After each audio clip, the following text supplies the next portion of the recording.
깊은 밤, 갑자기 잠에서 깨어난 적이 있으십니까? 가슴이 답답하고 누군가 쳐다보는 듯한 느낌. 단순한 우연이 아닙니다.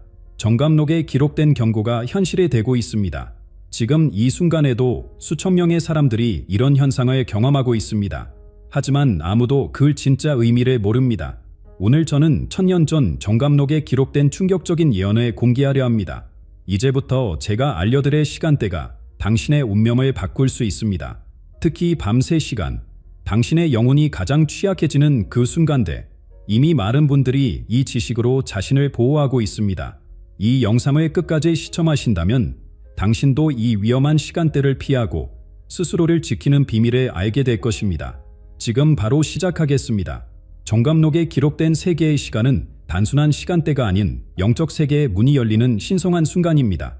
자시는 밤의 시작을, 축시는 영적 세계의 절정을, 인시는 하늘과 땅이 만나는 시간을 상징합니다. 이 시간들은 우리의 영혼이 가장 취약해지는 동시에 가장 강력한 영적 메시지를 받을 수 있는 순간입니다. 특히 축시에는 하늘의 계시가 가장 분명하게 전달된다고 정감록은 말하고 있습니다. 수천 년간 이어져 온 이 지혜는 지금 우리에게 절실히 필요한 메시지를 담고 있습니다. 이러한 시간대가 특별한 이유는 음양의 기운이 완벽한 균형을 이루는 순간이기 때문입니다. 이때 영적 세계의 문이 열리며 예언과 계시가 전달됩니다. 하지만 이는 축복만큼이나 위험도 동반합니다. 정감록은 이 시간대에 나타나는 7가지 징조를 경고하고 있습니다. 갑작스러운 한기, 설명할 수 없는 소리, 동물들의 이상 행동, 거울이나 유리가 스스로 깨지는 현상, 초와 불빛의 흔들림, 시계의 멈춤, 그리고 가장 중요한 7번째 징조. 이것들은 모두 더욱 큰 계시의 전조입니다. 특히 축시는 영적 세계의 에너지가 가장 강력해지는 시간입니다. 이때는 선대들의 메시지가 가장 선명하게 전달되며 미래에 대한 계시도 가장 정확하게 나타납니다. 하지만 이 시간은 양날의 검과 같습니다. 영적 통찰력의 최고조에 달하는 만큼 악한 기운의 영향력도 가장 강해지는 때입니다. 정감록은 이 시간을 하늘의 거울이라고 표현하며 이때 보이는 징조들이 다가올 미래의 거울이라고 말합니다. 우리 주변에서 일어나는 모든 일에는 깊은 의미가 있습니다. 정감록이 말하는 3시간은 단순한 경고가 아닌 우리를 보호하고 인도하기 위한 신성한 지침입니다. 이 시간대에 깨어 있다면 당신의 영혼은 이미 무언가를 감지하고 있을 것입니다. 그것은 우연이 아니라 당신이 선택받았다는 증거입니다. 하늘이 보내는 메시지를 받을 준비가 된 영혼에게만 이러한 깨달음이 주어지기 때문입니다. 이 시간대의 의미를 깊이 이해하는 것은 영적 보호의 첫걸음입니다. 정감록은 이 시간들을 통해 우리에게 특별한 메시지를 전하고 있습니다. 그리고 지금 그 메시지는 그 어느 때보다 중요한 의미를 가집니다. 우리가 맞이할 큰 변화의 시기, 이 지식은 우리를 인도하는 등불이 될 것입니다.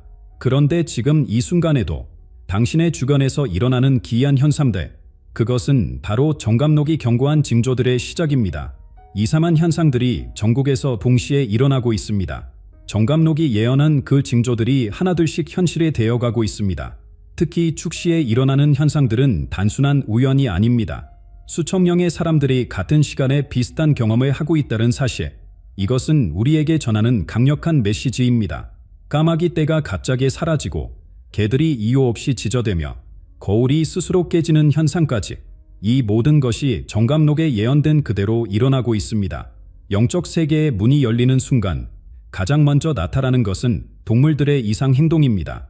특히 고양이들이 보이지 않는 무언가를 쫓아다니거나 한 곳을 계속 응시하는 현상이 빈번하게 발생합니다. 정감록은 이것을 영계의 첫 번째 경고라고 명시하고 있습니다. 동물들은 인간보다 더 민감하게 영적 세계의 변화를 감지하기 때문입니다.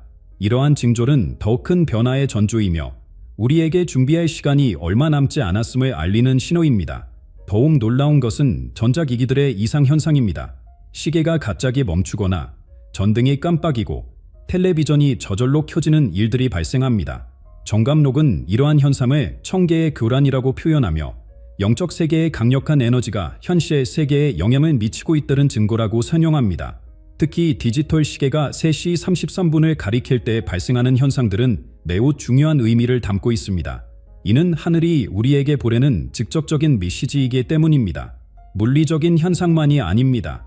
많은 사람들이 같은 꿈을 꾸거나 동일한 예지몽을 경험하고 있습니다. 붉은 달이 떨어지는 꿈, 거대한 파도가 밀려오른 꿈, 하늘에서 이상한 빛이 내리는 꿈. 이러한 집단적 꿈의 경험은 정감록이 예언한 대변화의 전조와 정확히 일치합니다. 이러한 꿈들은 단순한 불안이나 우연이 아닌 우리 모두의 잠재의식이 감지하고 있는 거대한 변화의 신호입니다. 가장 주목해야 할 것은 거울과 관련된 현상입니다. 거울은 영적 세계와 현실 세계를 연결하는 통로라고 정감록은 말합니다. 특히 축시의 거울이 흐려지거나 깨지는 현상은 매우 중대한 의미를 갖습니다. 이는 두 세계의 경계가 흐려지고 있다는 명백한 증거입니다. 그리고 이러한 현상들이 점점 더 빈번하게 발생하고 있다는 사실, 우리는 지금 역사적인 순간을 목격하고 있는 것입니다. 그리고 이 모든 징조들은 우리에게 무언가를 준비하라고 말하고 있습니다. 지금 이 순간, 당신의 집에서도 이러한 징조들이 나타나고 있을지도 모릅니다. 그리고 그것은 결코 우연이 아닙니다. 당신이 이 메시지를 듣게 된 것처럼 이 모든 것은 이미 정해진 운명의 한 부분입니다. 운명은 때로 보이지 않는 실로 우리의 삶을 역거합니다. 정감록이 경고한 이 시간대의 진정한 위험은 눈에 보이지 않는 곳에 있습니다. 영적 세계의 문이 열리는 순간 우리의 기호는 가장 취약한 상태가 됩니다. 마치 달빛이 구름에 가려질 때처럼 우리의 영혼도 어둠에 노출되어 있습니다. 이때 우리를 위협하는 것은 단순한 불안이나 두려움이 아닙니다. 그것은 훨씬 더 깊고 본질적인 위험입니다. 정감록은 특히 세 개의 그림자에 대해 경고합니다. 첫 번째 그림자는 과거의 업보입니다. 이 시간대에는 우리가 지은 모든 업이 증폭되어 돌아옵니다. 마치 거울 속에 비친 그림자처럼 우리의 모든 행동이 반사되어 돌아오는 것입니다. 두 번째 그림자는 현재의 의심입니다. 우리의 마음속 불안과 두려움이 실체화되어 우리를 공격합니다. 세 번째 그림자는 미래의 불확실성입니다. 이는 가장 강력한 그림자로 우리의 운명을 완전히 바꿀 수 있는 힘을 가지고 있습니다. 이러한 위험은 특히 우리의 꿈을 통해 나타납니다. 정감록은 이 시간대의 꿈을 운명의 거울이라고 부릅니다. 까마귀가 등장하는 꿈, 깊은 물속으로 빠지는 꿈, 발이 붉게 물들은 꿈. 이러한 꿈들은 단순한 잠꼬대가 아닌 강력한 경고입니다. 특히 같은 꿈이 3번 연속으로 반복될 때는 매우 주의해야 합니다.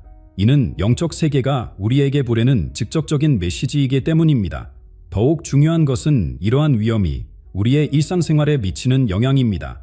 갑작스러운 피로감, 설명할 수 없는 두통, 식은땀, 손발의 떨림. 이러한 신체적 증상들은 영적 공격의 징후입니다. 정감록은 이러한 증상들을 영혼의 아픔이라고 표현합니다. 우리의 육체가 영적 세계의 변화를 감지하고 있다는 증거입니다. 특히 목덜미가 차가워지거나 등줄기에 한기가 느껴질 때는 즉각적인 주의가 필요합니다. 하지만 가장 위험한 것은 이러한 징조들을 무시하는 것입니다. 정감록은 이러한 경고를 3번 무시하면 돌이킬 수 없는 변화가 찾아온다고 말합니다. 우리의 영혼이 보내는 신호를 무시하는 순간 우리는 더 큰 위험에 노출됩니다.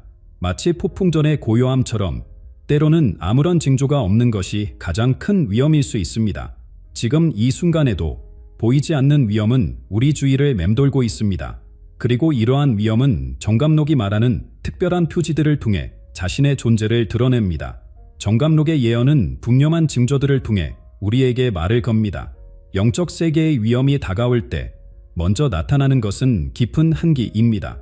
마치 천년의 시간에 걸어온 바람이 스치는 것처럼 이 한기는 뼛속까지 파고듭니다. 특히 등줄기를 타고 올라오는 차가움은 가장 강력한 경고 신호입니다. 이는 단순한 추위가 아닌 영혼이 감지하는 위험의 신호입니다. 갑자기 주변이 고요해지는 순간을 경험한 적이 있으십니까? 마치 시간이 멈춘 것처럼 모든 소리가 사라지고 이상한 정적만이 남는 그 순간, 정감록은 이를 청개의 숨소리라고 부릅니다. 이때 우리의 영혼은 가장 민감한 상태가 되며 영적 세계의 메시지를 가장 선명하게 받아들일 수 있습니다. 새들의 노래가 갑자기 멈추고 벌레 소리마저 사라지는 이 순간은 매우 중요한 의미를 담고 있습니다. 정감록이 말하는 가장 강력한 경고는 3벌의 울림입니다. 처음에는 당신의 이름을 부르는 것 같은 희미한 소리, 두 번째는 누군가가 문을 두드리는 소리, 그리고 마지막 3번째는 깊은 한숨 소리. 이 소리들은 결코 우연이 아닙니다. 이는 영적 세계가 당신에게 전하는 직접적인 메시지입니다. 특히 이 소리들이 축시에 들린다면 이는 매우 중대한 경고로 받아들여야 합니다. 물리적인 변화도 주목해야 합니다. 거울이 흐려지거나 유리잔이 저절로 깨지는 현상, 초의 불꽃이 이유 없이 흔들리는가, 밤 아래 온도가 급격히 변하는가, 이러한 현상들은 모두 정감록이 예언한 징조들입니다. 특히 거울은 영적 세계와 현실 세계를 연결하는 통로이기에 거울과 관련된 모든 이상 현상은 매우 중요한 의미를 가집니다. 하지만 가장 강력한 경고는 우리의 직감을 통해 옵니다. 갑자기 찾아오는 불안감, 설명할 수 없는 두려움, 누군가 지켜보는 듯한 느낌. 이러한 감정들은 우리의 영혼이 감지하는 위험 신호입니다. 정감록은 이를 영혼의 속삭임이라고 표현합니다. 우리의 영혼은 이미 알고 있습니다. 다가오는 변화와 그 의미를, 단지 우리의 의식이 그것을 받아들일 준비가 되어 있지 않을 뿐입니다. 그리고 이 모든 징조들은 하나의 거대한 그림을 그리고 있습니다. 마치 수천 개의 퍼즐 조각이 하나둘씩 제자리를 찾아가듯이 이 모든 경고들은 정감록이 예언한 그 순간을 가리키고 있습니다. 이제 우리는 이러한 징조들로부터 우리를 보호할 수 있는 방법을 알아야 합니다. 바로 정감록이 전하는 고대의 지혜를 통해서. 고대의 지혜는 우리를 보호하는 방패가 됩니다. 정감록은 이 위험한 시간대로부터 우리를 지키는 7가지 비법을 전해주고 있습니다. 이 보호의 비밀은 수천 년 동안 엄선된 이들에게만 전해져 왔습니다. 그리고 지금 당신이 이 메시지를 듣고 있다는 것은 이 지식을 받아들일 준비가 되었다는 의미입니다. 첫 번째 보호의 비법은 신성한 공간의 창조입니다. 촛불 3개를 삼각형 모양으로 배치하고 그 중앙에 맑은 물이 담긴 유리잔을 놓습니다. 이는 정감록이 말하는 천재인의 조화를 상징합니다. 물은 영적 세계의 메시지를 정화하는 거울이 되고 촛불은 어둠을 밝히는 보호의 빛이 됩니다. 특히 축시에는 이 의식이 가장 강력한 힘을 발휘합니다. 두 번째 비법은 숨결의 조화입니다. 정감록은 특별한 호흡법을 통해 우리의 기운을 강화할 수 있다고 말합니다. 숨을 들이마실 때는 빛을 상상하고 내쉴 때는 모든 부정적인 에너지를 내보냅니다. 이 호흡은 반드시 홀수로 해야 하며 가장 이상적인 횟수는 7번입니다. 이는 우리 몸의 7개의 영적 중심과 연결되어 있기 때문입니다. 세 번째로 중요한 것은 소리의 힘입니다. 정감록은 특정한 진동이 악한 기운을 물리친다고 말합니다. 종소리, 목탁소리 또는 특별한 주문을 암송하는가, 이러한 소리들은 보호의 장막을 형성합니다. 특히 옴마니밤 메옴을 7번 반복하는 것은 매우 강력한 보호를 제공합니다. 이 소리의 진동은 우리 주변에 보이지 않는 보호막을 형성합니다. 네 번째 방법은 성스러운 상징의 사용입니다. 정감록은 특정한 부적이나 상징물이 강력한 보호력을 가진다고 말합니다. 하지만 이것은 단순한 물건이 아닙니다. 이 상징물들은 우리의 믿음과 의지가 실체화된 것입니다. 옥이나 수정 또는 특별한 나무로 만든 물건들이 이에 해당합니다. 이러한 물건들은 반드시 달빛에 정화된 후에 사용해야 합니다. 마지막으로 가장 중요한 것은 마음의 정화입니다. 정감록은 우리의 마음가짐이 가장 강력한 보호막이 된다고 말합니다. 분노, 질투, 두려움과 같은 부정적인 감정들은 우리를 영적 공격에 취약하게 만듭니다. 반면에 자비와 용서, 감사의 마음은 어떤 부적보다도 강력한 보호력을 제공합니다. 특히 이 시간대에는 마음의 평화를 유지하는 것이 매우 중요합니다. 이러한 보호의 방법들은 단순한 미신이 아닙니다. 이것은 우리 선조들이 수천 년간 검증해온 영적 과학입니다. 그리고 지금 이 지식은 그 어느 때보다 중요한 의미를 가집니다. 많은 이들이 이미 이 방법들을 통해 놀라운 변화를 경험하고 있습니다. 그들의 삶 속에서 일어난 기적 같은 이야기들, 30년간 절에서 수행하신 법은 스님의 이야기로 시작하겠습니다. 매일 새벽 3시 기도를 올리던 스님은 어느 날 특별한 경험을 하게 됩니다. 평소와 같이 기도를 시작하려는 순간 갑자기 목탁에 저절로 울리기 시작했습니다. 처음에는 바람이라 생각했지만 창문은 모두 닫혀 있었습니다. 그날 밤 스님은 평소와 다른 강력한 영적 메시지를 받게 됩니다. 절 뒷산에 있는 오래된 묘지에서 불이 날 것이라는 경고였습니다.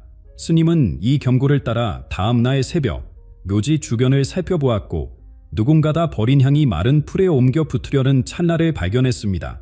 만약 그 불이 났다면 수백 년 된 절과 주변 산림이 모두 위험해질 수 있었던 순간이었습니다. 스님은 이 경험을 통해 정감록이 말하는 새벽의 계시를 직접 체험하게 되었다고 합니다. 특히 축시에 들려오는 소리는 단순한 소리가 아닌 우리를 보호하기 위한 메시지라는 것을 깨달았다고 합니다. 지금도 스님은 이 시간이 되면 특별한 기도를 올리고 계십니다. 또 다른 이야기는 강원도 산골마을에 사시는 김순자 할머니의 경험입니다. 할머니는 40년 넘게 산신갑을 지켜오셨습니다. 작년 겨울 힘든 새벽 시간을 보내고 계실 때의 일입니다. 한밤중에 잠에서 깨어난 할머니는 이상한 느낌의 산신각으로 향했습니다. 그곳에서 할머니는 촛불이 흔들리는 것을 보았습니다. 바람 한 점 없는 밤이었지만 초는 계속해서 흔들렸습니다. 할머니는 그 자리에 앉아 기도를 시작했고 그때 특별한 꿈을 꾸게 되었습니다. 꿈에서 살신령이 나타나 마을에 큰 눈사태가 올 것이라 경고했습니다. 할머니는 즉시 마을 이장님께 이 이야기를 전했고 이장님은 마을 어르신들과 상의 끝에 위험 지역의 주민들을 대피시키기로 결정했습니다. 그리고 정말 이틀 뒤 그 지역에 큰 눈사태가 발생했지만 다행히 인명피해는 없었습니다. 이러한 경험들은 정감록이 전하는 메시지가 단순한 옛 이야기가 아님을 보여줍니다. 지금도 우리 주변에서는 이와 같은 영적인 경험들이 일어나고 있습니다. 때로는 작은 징조로, 때로는 강력한 메시지로 나타나는 이러한 경험들, 여러분도 이와 비슷한 경험이 있으신가요? 한밤중에 특별한 느낌이나 예감을 받은 적이 있다면 여러분의 이야기를 댓글로 나눠주시기 바랍니다. 우리 모두의 경험이 모여 더 큰 지혜가 될 수 있습니다. 지금 이 순간에도 어쩌면 여러분 주변에서 비슷한 예들이 일어나고 있을지도 모릅니다. 정감록이 전하는 이 신성한 메시지는 수천 년을 걸쳐 지금 이 순간 당신에게 전해졌습니다. 밤의 3시간이 가진 깊은 의미, 그리고 그 시간 속에 숨겨진 경고와 보호의 비밀, 이제 당신도 이 고대의 지혜를 알게 되었습니다. 오늘 밤 당신이 잠에서 깨어날 때 그것은 더 이상 단순한 우연이 아닙니다. 그것은 당신의 영혼이 받은 신성한 메시지의 것입니다. 이제 당신은 그 메시지를 이해하고 스스로를 보호할 수 있는 지혜를 가지게 되었습니다. 이 영상이 도움이 되셨다면 구독과 좋아요를 눌러주시고 여러분의 소중한 경험을 댓글로 나눠주세요. 다음 영상에서는 정감록이 예언한 더 충격적인 계시를 함께 나누도록 하겠습니다. 여러분의 영혼을 지키는 그 순간까지 평안하시기를 바랍니다. 여러분, 지금 이 순간에도 땅속 깊은 곳에서 무언가가 꿈틀거리고 있습니다. 울릉도와 백두산의 화선 활동이 점점 더 활발해지고 있다는 사실 알고 계셨습니까? 300년 전 조선의 위대한 무당 원령은 이 모든 것을 예견했습니다. 그녀가 남긴 예언들은 지금까지 하나도 빗나가지 않았습니다. 그리고 앞으로 일어날 일들은 더욱 충격적입니다. 오늘 이 영상에서 원령이 예견한 가장 놀라운 예언들과 그것이 우리의 삶에 미칠 영향에 대해 알려드리겠습니다. 이 내용을 아는 것과 모르는 것은 여러분의 미래에 큰 차이를 만들 것입니다. 달빛이 구름을 뚫고 비치던 그날 밤, 한양의 작은 방에서 한 여인이 떨리는 손으로 붓을 들었습니다. 그녀의 이름은 원령. 그날 밤 그녀가 기록한 예언은 후대에 전해져 우리의 현재를 놀랍도록 정확하게 예견했습니다. 하지만 그것은 시작에 불과했습니다. 원령은 평범한 무당이 아니었습니다. 그녀는 왕실에서조차 그 지혜를 인정받았으며 매일 밤 달빛 아래에서 미래를 보는 의식을 행했습니다. 그녀의 예언들은 단순한 점괘가 아닌 깊은 영적 풍채과 자연의 이치를 담고 있었습니다. 특히 주목할 점은 그녀의 예언이 항상 희망의 메시지를 담고 있었다는 것입니다. 어둠이 깊어질수록 빛은 더욱 밝아진다는 원령의 말씀처럼 그녀는 우리가 마주의 시련과 함께 그것을 극복할 힘도 예견했습니다. 그녀의 기록에 따르면 큰 변화의 시기가 오면 하늘이 먼저 신호를 보낸다고 합니다. 그리고 지금 그 신호들이 하나둘씩 나타나고 있습니다. 가장 놀라운 것은 원령이 남긴 마지막 예언입니다. 그녀는 생의 마지막 순간에 가장 중요한 메시지를 전했습니다. 달이 3번 차고 기울 때 땅이 움직이고 바다가 출렁일 것이다. 하지만 두려워하지 말라. 이것은 끝이 아닌 새로운 시작이다. 이 예언은 지금 우리가 겪고 있는 자연재해와 사회적 변화를 정확히 설명하고 있습니다. 여러분의 마음속에서도 무언가가 울리시나요? 그것이 바로 원령이 말씀하신 내면의 소리입니다. 이제 그녀가 예견한 더 놀라운 예언들을 하나씩 살펴보겠습니다. 그리고 그 예언들이 우리의 삶에 어떤 의미를 가져올지 함께 이해해 보겠습니다. 원령이 남긴 수많은 예언들 중에서도 그녀의 삶과 영적 여정을 이해하는 것이 가장 중요합니다. 그래야만 그녀가 보여준 미래의 모습들을 올바르게 해석할 수 있기 때문입니다. 삶이란 때로는 가장 예상치 못한 순간에 우리를 특별한 길로 인도합니다. 원령의 이야기도 그러했습니다. 그녀가 자신의 운명을 마주한 것은 달빛 가득한 깊은 밤이었습니다. 어린 시절 병약했던 그녀는 죽음의 문턱에서 놀라운 체험을 했고 그날 이후 미래를 보는 능력을 얻게 되었습니다. 하지만 원령의 진정한 위대함은 단순히 미래를 보는 능력이 아니었습니다. 그녀는 깊은 산속에서 40일 동안의 고된 수련을 거치며 자신의 능력이 개인의 이익이 아닌 모든 이들의 안녕을 위해 사용되어야 함을 깨달았습니다. 한 사람의 고통은 모두의 고통이며 한 사람의 기쁨은 모두의 기쁨이 된다는 그녀의 말씀은 오늘날에도 깊은 울림을 주고 있습니다. 특히 주목할 만한 것은 원령의 예언 방식이었습니다. 그녀는 결코 두려움이나 공포를 조장하지 않았습니다. 대신 모든 예언에는 반드시 희망의 씨앗이 담겨 있었습니다. 가장 어두운 시기를 예견하면서도 그 어둠을 이겨낼 수 있는 지혜도 함께 전했던 것입니다. 폭풍이 오기 전에 준비하는 자는 두려워할 것이 없다는 그녀의 가르침은 오늘날 우리에게 더욱 절실한 메시지가 되었습니다. 원령의 예언들이 특별한 또 다른 이유는 바로 그 정확성에 있습니다. 그녀는 조선의 미래를 예견했을 뿐만 아니라 현대 한국이 겪게 될 급격한 변화들도 상세히 기록했습니다. 새로 된 말이 하늘을 날고 사람들은 작은 상자 속에서 서로의 얼굴을 볼 것이다라는 그녀의 예언은 현대의 비행기와 스마트폰을 정확히 묘사하고 있습니다. 하지만 가장 중요한 것은 원령이 남긴 마지막 가르침입니다. 진정한 예언자는 미래를 바꾸는 것이 아니라 사람들의 마음을 바꾸는 자다라는 말씀을 통해 그녀는 우리 모두가 자신의 운명을 스스로 만들어갈 수 있음을 강조했습니다. 이것이 바로 그녀가 우리에게 절하고 싶었던 가장 큰 진리였을 것입니다. 여러분은 지금 이 순간 자신의 미래를 어떻게 그리고 계신가요? 원령이 보여준 것처럼 우리 모두의 내면에는 미래를 바꿀 수 있는 힘이 잠재되어 있습니다. 이제 우리는 더욱 충격적인 예언으로 들어가게 됩니다. 원령이 마지막 숨을 거두기 직전 남긴 예언들은 지금 우리가 겪고 있는 자연재해와 놀랍도록 일치합니다. 깊은 산속의 고요함이 갑자기 깨어질 때가 있습니다. 원령은 이러한 순간들을 정확히 예견했습니다. 땅의 깊은 잠에서 깨어날 때 산들이 숨을 쉬기 시작할 것이다. 이 예언은 단순한 비유가 아니었습니다. 그녀는 우리가 지금 목격하고 있는 백두산과 울릉도의 변화를 300년 전에 이미 보았던 것입니다. 특히 충격적인 것은 원령이 예언한 시기의 정확성입니다. 달의 그림자가 세 번째로 땀을 덮을 때 첫 번째 신호가 올 것이다. 이는 마치 최근 발생한 일련의 자연현상들에 직접 목격한 듯한 묘사입니다. 그녀는 이어서 물은 땅의 깊은 곳에서 끓어오르고 바위는 녹은 눈물을 흘릴 것이라고 예언했는데 이는 현재 관측되고 있는 지열 활동의 증가와 정확히 일치합니다. 더욱 주목할 만한 것은 원령이 이러한 변화들을 단순한 재앙이 아닌 큰 변화의 시작으로 해석했다는 점입니다. 산이 깨어나는 것은 새로운 시대의 시작을 알리는 종소리와 같다고 그녀는 말했습니다. 이는 우리가 직면한 도전을 두려워할 것이 아니라 이를 통해 더 큰 깨달음을 얻을 수 있다는 메시지를 담고 있습니다. 원령은 또한 바다의 변화도 예견했습니다. 파도가 하늘을 만지려 할 때 사람들은 그들의 오만함을 깨닫게 될 것이다. 이는 단순한 자연재해의 예언을 넘어 인간과 자연의 관계에 대한 깊은 통찰을 담고 있습니다. 그녀는 이러한 변화들이 우리에게 겸손과 자연과의 조화를 가르쳐 줄 것이라고 보았습니다. 마지막으로 원령은 희망의 메시지도 남겼습니다. 가장 큰 위험이 닥칠 때 하늘은 길을 보여줄 것이다. 그때를 위해 마음의 눈을 맑게 갖고 있어야 한다. 이는 우리가 직면의 시련 속에서도 구원의 길이 있음을 암시하는 것입니다. 지금 우리에게 필요한 것은 두려움이 아닌 이러한 변화를 현명하게 받아들이고 대처할 수 있는 지혜의 것입니다. 잠시 눈을 감고 생각해 보십시오. 우리 주변의 자연이 보내는 신호들을 얼마나 주의 깊게 살펴보고 계신가요? 때로는 가장 큰 메시지가 가장 조용한 순간에 찾아옵니다. 자연의 변화는 우리에게 경고만을 주는 것이 아닙니다. 원령이 예견한 또 다른 중대한 변화는 우리의 삶의 터전, 바로 환경의 급격한 변화입니다. 푸른 하늘이 회색 장막에 가려질 때 사람들은 숨쉬는 것의 소중함을 깨닫게 될 것이다.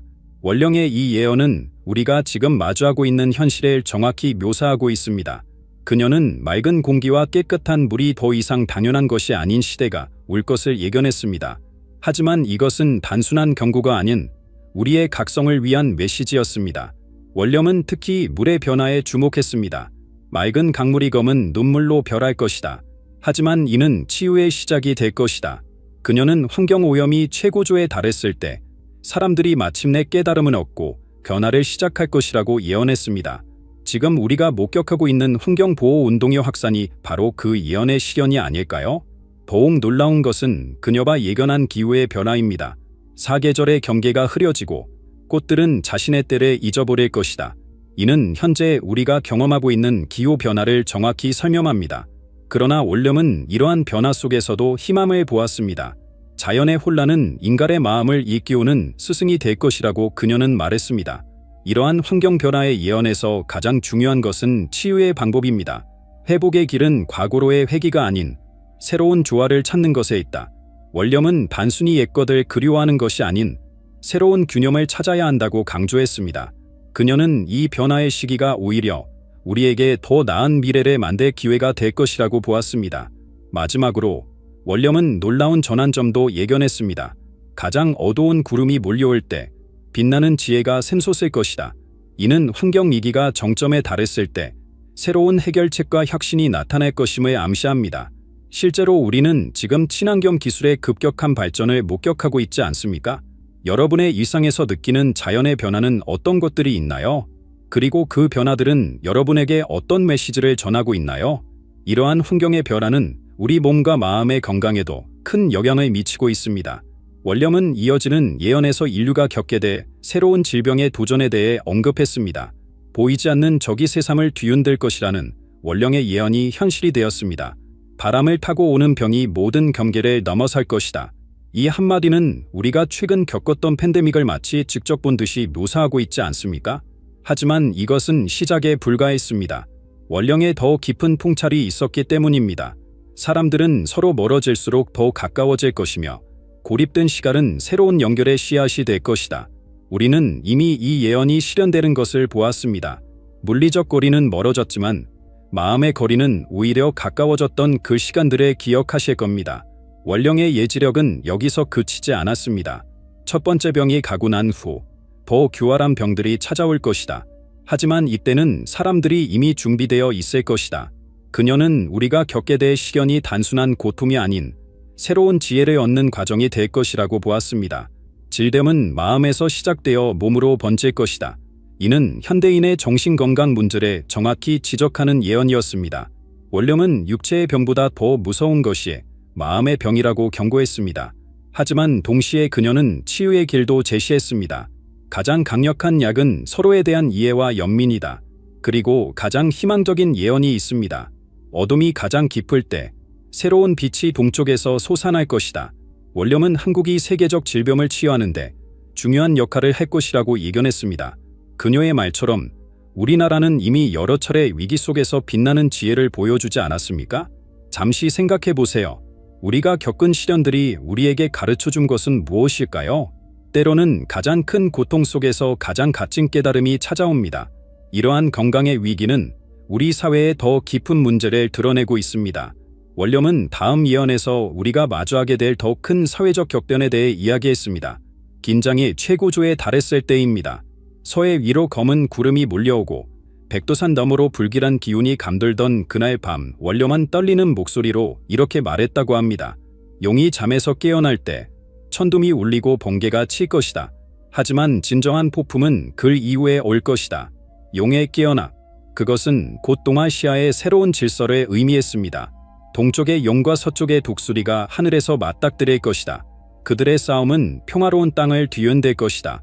이 예언은 마치 오늘날의 국제 정세를 그대로 보여주는 거울과도 같습니다. 놀랍게도 원념은 우리나라의 역할도 정확히 예견했습니다.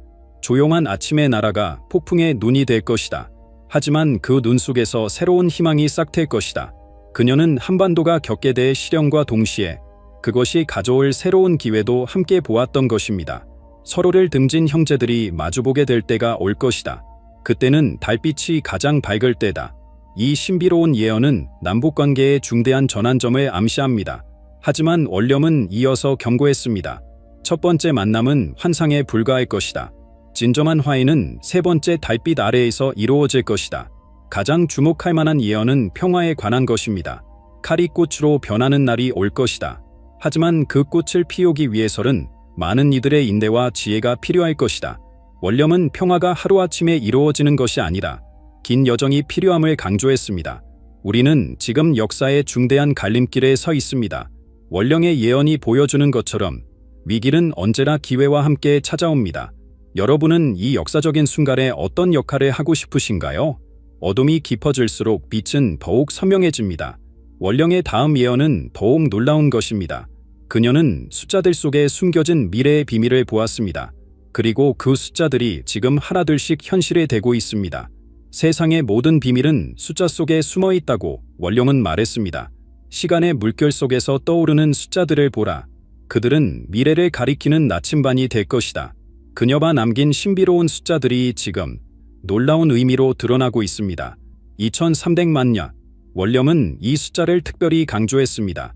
깊은 땅 속에서 잠든 불이 깨어날 때까지의 시간이다. 현대 지질학자들이 밝혀낸 한반도 화산 활동의 역사와 정확히 일치하는 이 숫자는 단순한 우연이 아닙니다. 옛것이 새것이 되는 순간, 이 숫자를 기억하라. 5600번의 달이 차고 기울 때, 이는 약 460년에 의미합니다. 원령이 이 예언을 남길 시점에서 정확히 460년 후인 지금, 울릉도에서 이상 징후가 포착되기 시작했습니다. 바다 및 불꽃이 깨어나려 한다. 하지만 이것은 끝이 아닌 시작이다. 가장 긴급한 경고는 99도에 관한 것입니다. 물이 끓기 직전의 온도처럼 모든 것이 변하기 직전의 순간이 있을 것이다. 원령은 이 온도가 단순한 물리적 수치가 아닌 중대한 변화의 문턱을 상징한다고 설명했습니다. 99도에서 1도가 더해질 때 세상은 완전히 다른 모습이 될 것이다. 그러나 더욱 놀라운 것은 이 숫자들의 연결고리입니다. 하나의 숫자는 미래의 조각일 뿐이지만 모든 숫자가 만나는 지점에서 진실에 드러날 것이다. 원령은 이 숫자들이 서로 연결되어 더욱 큰 그림을 그린다고 보았습니다. 그리고 그 그림은 지금 우리 앞에서 서서히 모습을 드러내고 있습니다. 숫자는 거짓말을 하지 않습니다. 하지만 그 의미를 올바르게 읽어내는 것은 우리의 몫입니다. 원령은 숫자를 보되 마음으로 읽어라라고 조언했습니다. 지금 이 순간 여러분의 직감은 어떤 이야기를 들려주고 있나요? 이 모든 숫자와 징조들은 우리의 영적 유산과 깊은 관련이 있습니다. 원령의 다음 예언은 바로 이 유산이 현대 사회에서 어떻게 새로운 의미를 가지게 될 것인지를 보여줍니다. 오래된 지혜가 새로운 빛으로 깨어날 때가 온다. 원령의 이 말씀이 지금 현실이 되고 있습니다. 사찰의 종소리가 스마트폰에 통해 울리고 고대의 명상법이 현대인의 일상이 되는 시대. 이것이 바로 그녀가 예견한 전통과 미래의 만남입니다. 더욱 놀라운 것은 원령이 예견한 영적 각성의 물결입니다. 젊은이들이 옛것에서 새로운 답을 찾으려 할 것이다. 그들의 질문이 오래된 문을 열 것이다. 지금 우리는 이 예언이 실현되는 것을 목격하고 있지 않습니까? 전통 문화가 새로운 의미로 부활하고 영적 가치가 현대적으로 재해석되는 이 놀라운 변화의 순간에 가장 현대적인 것이 가장 전통적인 것과 만날 때 치유가 시작된다. 원령은 우리 시대의 정신적 공허함을 정확히 예견했습니다. 하지만 동시에 해결책도 제시했습니다. 마음의 병은 뿌리로 돌아감으로써 치유될 것이다. 하지만 그 뿌리는 새로운 줄기를 낼 것이다. 이제 원령이 남긴 가장 중요한 마지막 예언을 나눌 시간입니다. 생의 마지막 순간, 그녀는 떨리는 손으로 이렇게 적었다고 합니다. 모든 것이 흔들릴 때 가장 단단한 것은 보이지 않는 것이 될 것이다. 신념, 사랑, 그리고 희망. 이것들이 새로운 세상의 기둥이 될 것이다. 원령의 마지막 예언은 특히 우리 세대를 위한 것이었습니다. 큰 변화의 시기에 살게 될 이들에게 두려워하지 마라. 너희가 바로 새로운 시대의 다리가 될 것이다. 그녀는 우리가 겪게 될 혼란과 불안을 정확히 예견하면서도 그 속에서 피어날 희망도 함께 보았습니다. 지금 이 순간 여러분의 마음속에서 울리는 소리에 귀 기울여 보세요. 원령이 말씀하신 것처럼 가장 큰 지혜는 때로 가장 조용한 속삭임으로 찾아옵니다. 이 이야기를 듣는 이들에게 너희가 바로 예언의 완성이 될 것이다. 변화는 이미 시작되었고 너희의 선택이 그 방향을 결정할 것이다. 여러분, 원령의 예언은 단순한 미래 예측이 아닙니다. 그것은 우리 모두에게 주는 깊은 풍찰과 희망의 메시지입니다. 우리는 지금 역사적인 변화의 한가운데 있습니다. 그리고 그 변화의 주인공은 바로 우리 자신입니다. 이 이야기가 여러분의 마음을 움직였다면 주변 사람들과 나누어 주세요. 여러분의 경험과 생각을 댓글로 남겨주세요. 그리고 무엇보다 원령이 남긴 지혜를 여러분의 삶 속에서 실천해 보세요. 변화는 바로 지금 우리의 작은 선택에서 시작됩니다. 여러분은 예수님의 모습에 대해 상상해 본 적 있으신가요? 많은 사람들이 익숙한 성화 속 예수님의 모습을 떠올리겠지만 그 이미지가 진실일까요? 우리가 잘 모르는 놀라운 이야기가 있습니다. 그분의 외모는 오랜 세월 동안 논란의 중심이었습니다. 하지만 이제 빌라도가 쓴 편지에 담긴 예수님의 모습이 그 논란에 새로운 빛을 비추고 있습니다. 세상 사람들이 오랫동안 간과해온 이 진실이 어떻게 예수님의 진정한 모습을 바꾸어 놓을 수 있을까요? 빌라도의 편지는 단순한 역사적 문서가 아닙니다. 그 안에는 예수님의 외모뿐만 아니라 그분의 영적 본질에 대한 중요한 단서가 담겨 있습니다. 이 영상을 끝까지 보시면 그동안 우리가 몰랐던 예수님의 또 다른 얼굴을 발견하게 될 것입니다. 로마 제국의 통치 시기였던 예수님의 시대, 그 속에서 빌라도가 차지한 위치는 매우 중요했습니다. 그는 로마 제국의 권력을 대표하며 예루살렘에서 종교 지도자들과 로마 군대 간의 복잡한 갈등 속에서 일했죠. 이 시기의 정치적 배경을 이해하는 것은 빌라도가 왜 이러한 편지를 쓰게 되었는지, 그리고 예수님의 영향력이 어떻게 그에게 압박을 주었는지를 파악하는 데 매우 중요합니다. 빌라도는 티베리우스 황제에게 보낸 편지에서 예수님에 대한 세부적인 묘사를 담았습니다. 이 편지는 예수님의 외모뿐만 아니라 그가 행한 기적들, 그리고 그로 인해 사람들이 그에게 얼마나 열광했는지에 대해 적고 있습니다. 많은 역사학자들은 이 편지가 실제 했을 가능성을 탐구하고 있으며 그 안에 담긴 세부 사항들은 당대 기록과 일치하는 부분도 있다고 전해집니다. 물론 이 편지의 진위성에 대한 논란은 여전히 진행 중입니다. 일부는 이 편지가 후대에 만들어진 것이라고 주장하지만 다른 이들은 이 편지가 예수님의 모습에 대한 가장 직접적인 기록일 수 있다고 믿고 있습니다. 이 논란은 예수님의 역사적 인물로서의 존재에 대한 새로운 관점을 제시하게 됩니다. 편지의 진위 여부를 떠나 이 문서는 예수님의 생김새와 성격, 그리고 그분이 당대에 미친 영향을 둘러싼 많은 미스터리들을 자극하고 있습니다. 이는 단순한 외모에 대한 묘사에 그치지 않고 예수님이 그 시대의 사람들에게 어떻게 비추어졌는지에 대한 중요한 단서를 제공합니다. 빌라도가 티베리우스에게 보낸 이 편지는 예수님이 단순한 종교적 인물, 그 이상의 존재로서 로마 통치자들 사이에서도 큰 관심을 불러일으켰음을 보여줍니다. 그는 단순히 신적 존재로서가 아니라 실질적인 역사적 인물로서 그 당시 권력층의 눈에 띄었습니다. 빌라도의 편지는 단순히 예수님의 생김새를 묘사하는 것 이상으로 종교적 신념과 정치적 압박 사이에서의 충돌을 보여줍니다. 이는 예수님이 단순한 종교 지도자가 아닌 정치적 위협으로 인식되었을 수 있음을 암시합니다. 빌라도에 따르면 예수님의 키는 당시 평균 키와 비슷했으며 전체적인 외모는 그리 눈에 띄는 편은 아니었다고 전합니다. 그럼에도 불구하고 그의 존재감은 특별했다고 적혀 있습니다. 이러한 부분은 예수님의 외모보다는 그의 내적 카리스마와 영적인 권위를 강조합니다. 특히 빌라도는 예수님의 머리카락을 밝은 색으로 묘사했으며 그의 눈은 매우 깊고 침투력이 있다고 설명합니다. 이 묘사는 오늘날 성화에서 흔히 보이는 예수님의 모습과는 다소 차이가 있지만 이러한 묘사가 당대의 사람들에게 얼마나 인상적이었는지를 엿볼 수 있는 부분입니다. 빌라도는 예수님의 피부를 밝은 색으로 묘사하였으며 이는 유럽의 예수 이미지와 일치하는 듯 보이지만 역사적으로 이스라엘 지역의 기후와는 다소 차이가 있을 수 있다는 점에서 논란이 있습니다. 하지만 그의 피부색보다는 그의 영적 아우라가 더 중요한 요소로 묘사됩니다. 이러한 외모 묘사는 후대의 예술 작품에서 어떻게 반영되었는지에 대한 고찰이 필요합니다. 특히 중세 유럽에서 예수님의 모습을 묘사한 많은 성화들이 이 편지의 영향을 받았다고 추정됩니다. 예수님에 대한 다른 기록들과 이 편지의 묘사 사이의 차이는 그의 진정한 모습을 두고 여전히 논쟁의 여지가 있음을 나타냅니다. 이러한 상반된 묘사들은 예수님의 이미지가 시대와 문화에 따라 어떻게 변형되었는지에 대한 단서를 제공합니다. 단순한 외모를 넘어 예수님의 모습은 그가 상징하는 영적 메시지와 연결됩니다. 빌라도의 묘사는 그가 육체적 존재 이상의 의미를 담고 있음을 시사합니다. 빌라도는 예수님이 병든 자들을 치유하는 모습을 목격했다고 기록합니다.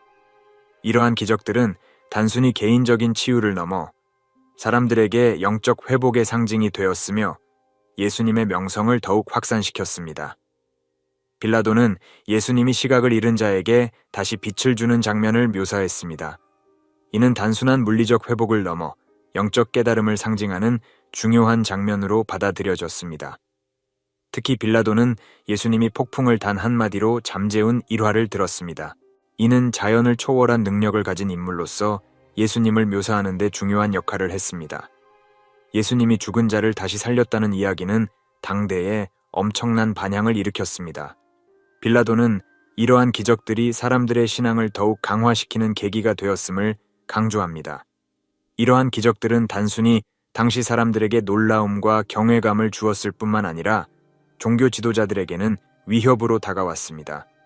예수님의 기적은 그의 신성함을 증명하는 중요한 증거로 여겨졌습니다. 예수님이 행한 기적들은 단순히 육체적 치유 이상의 의미를 담고 있었습니다.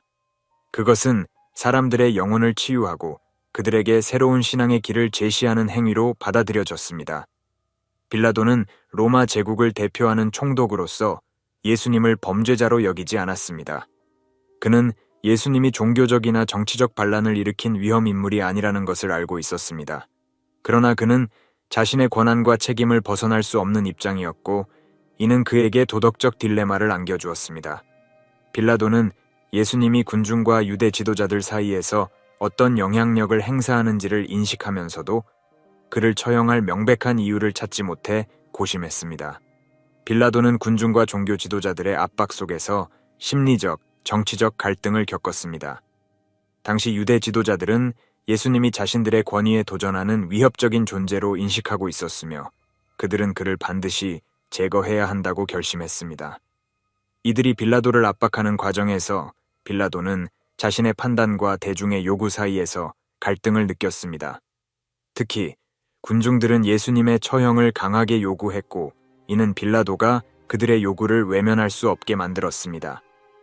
빌라도가 처한 상황은 매우 복잡했습니다. 그는 로마 제국의 통치자로서 유대인들을 안정적으로 다스려야 했지만 예수님의 처형을 요구하는 유대 종교 지도자들의 정치적 영향력 역시 무시할 수 없었습니다. 그가 만약 그들의 요구를 거부했다면 이는 그가 자신의 통치력을 잃게 되는 결과를 초래할 수 있었습니다. 이러한 정치적 상황 속에서 빌라도는 예수님을 처형할 수밖에 없었다고 판단했을 가능성이 큽니다. 성경에 기록된 대로 빌라도가 예수님의 처형을 승인하면서도 책임을 회피하려고 손을 씻는 장면은 역사적으로나 종교적으로 큰 상징성을 지닙니다. 그는 예수님의 죄를 인정하지 않았지만 군중의 압력에 굴복하여 그를 처형해야 했습니다. 이 장면은 빌라도가 자신의 결정이 옳지 않다는 것을 인식했음을 상징하며 또한 그가 처한 정치적 사회적 딜레마를 극명하게 보여줍니다. 빌라도는 예수님의 침착한 태도와 영적인 깊이를 보고 그에 대한 동정심을 느꼈을 가능성이 큽니다. 그는 예수님의 말과 행동이 단순한 정치적 도전이 아니라 더 깊은 영적 메시지를 담고 있다는 것을 직감했을 수 있습니다. 이러한 직감에도 불구하고 빌라도는 자신의 지위와 권한을 지키기 위해 예수님을 처형하는 선택을 할 수밖에 없었습니다.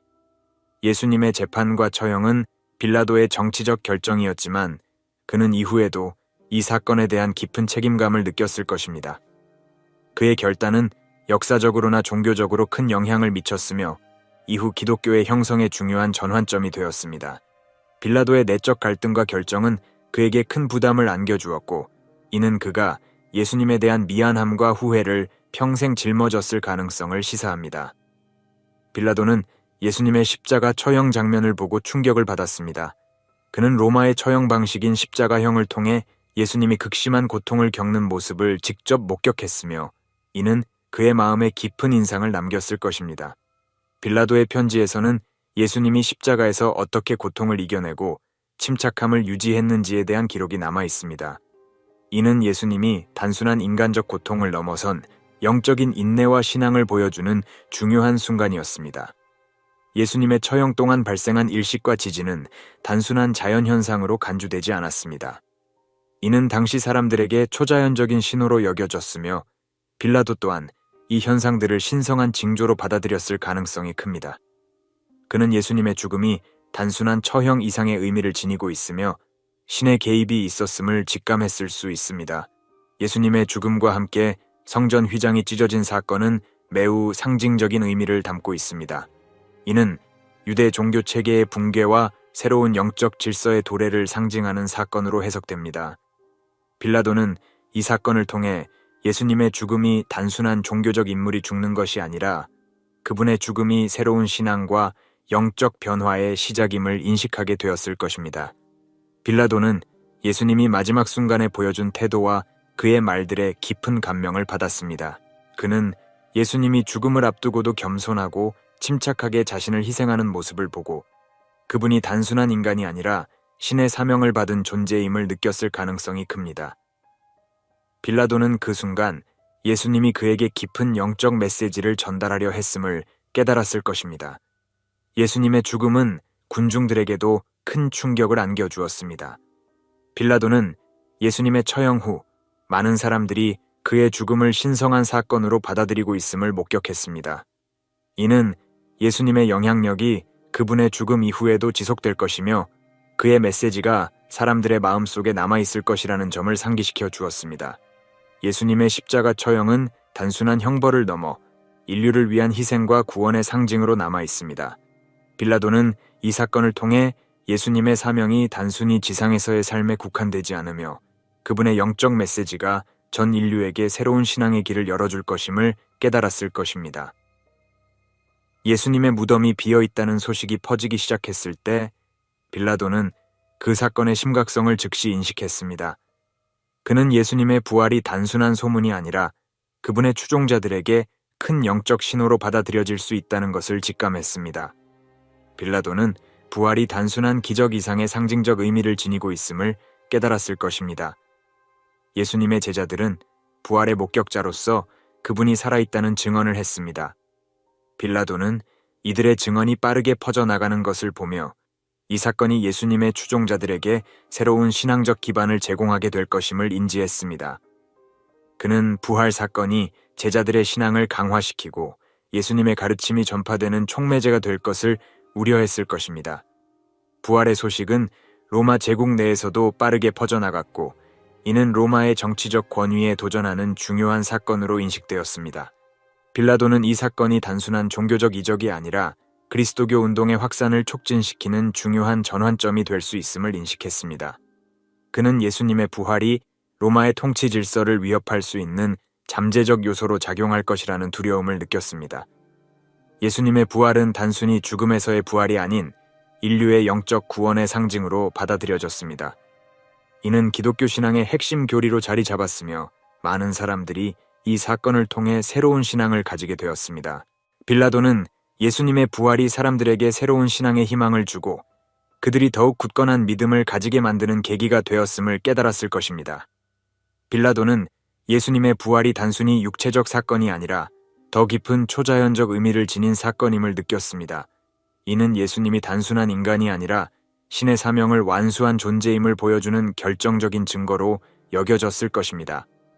빌라도는 이 사건을 통해 예수님이 죽음을 초월한 존재라는 확신을 가지게 되었을 가능성이 큽니다. 예수님의 부활은 그분의 제자들뿐만 아니라 로마 제국 전역에 걸쳐 큰 영향을 미쳤습니다. 빌라도는 이 사건이 이후 로마 제국의 종교적, 사회적 변화를 이끌 중요한 시발점이 될 것임을 예감했을 것입니다. 부활은 기독교 신앙의 기초를 세웠으며 그 영향력은 오늘날까지도 이어지고 있습니다. 예수님은 폭력이나 무기를 사용하지 않았음에도 불구하고 그의 가르침은 로마 제국의 질서를 위협하는 강력한 정치적 영향을 미쳤습니다.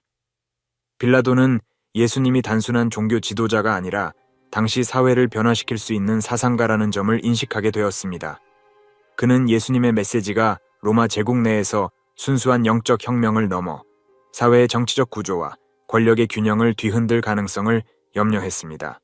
이는 로마의 기존 질서와 맞서지 않는 듯 보였으나 본질적으로 그 체제를 위협할 수 있는 변화의 씨앗을 심은 것이었습니다.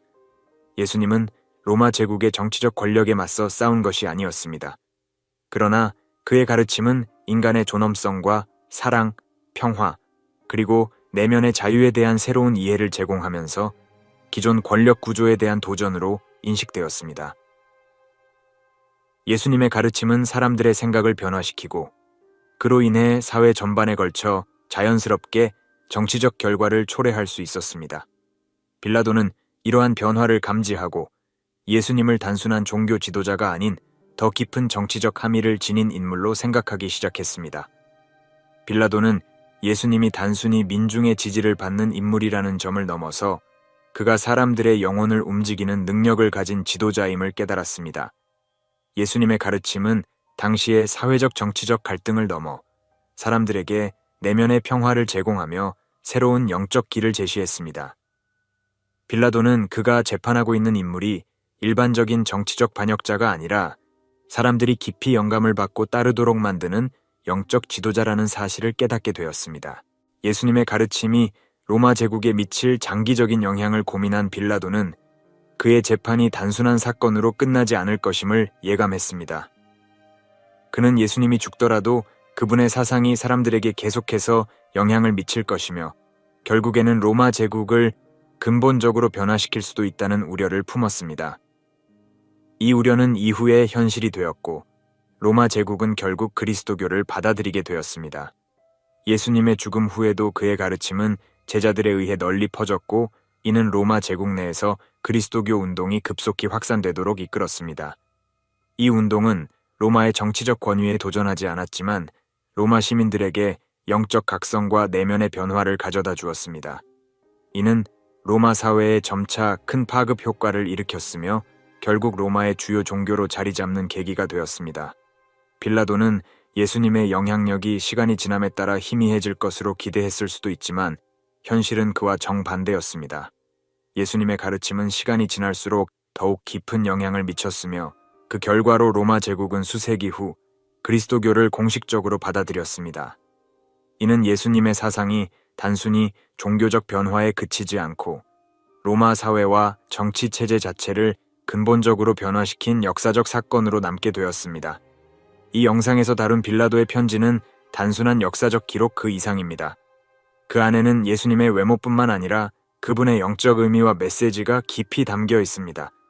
여러분은 이 편지가 진실이라고 생각하시나요? 아니면 이 편지도 예수님을 둘러싼 또 다른 미스터리일까요? 댓글로 여러분의 생각을 남겨주세요. 이 영상이 유익했다면 주변 사람들과 공유해주세요. 여러분은 용서받지 못할 죄가 있다는 말을 들어본 적이 있으신가요? 상상해보세요. 당신의 영혼이 영원히 암흑 속에 갇혀있는 모습을 그 어떤 빛도 희망도 없이 말이죠. 이것이 바로 우리가 오늘 이야기할 주제입니다. 하나님도 용서하지 않으시는 유일한 죄. 여러분, 잠시 눈을 감아보세요. 그리고 이 질문에 대해 생각해보세요. 내가 지은 죄 중에 용서받지 못할 만한 것이 있을까? 많은 분들이 지금 불안해하고 계실 겁니다. 하지만 걱정 마세요. 오늘 우리는 이 미스터리를 함께 파헤쳐 볼 것입니다. 예수님께서는 이렇게 말씀하셨습니다. 성령을 모독하는 자는 영원히 사하심을 얻지 못하고 영원한 죄가 되리라. 이 말씀이 의미하는 바가 무엇일까요? 우리의 일상적인 실수나 잘못이 이 범주에 들어갈까요? 여러분, 이 여정은 단순한 지식 전달이 아닙니다. 이는 우리의 영혼을 뒤흔들 수 있는 깊은 진실에 대한 탐구입니다.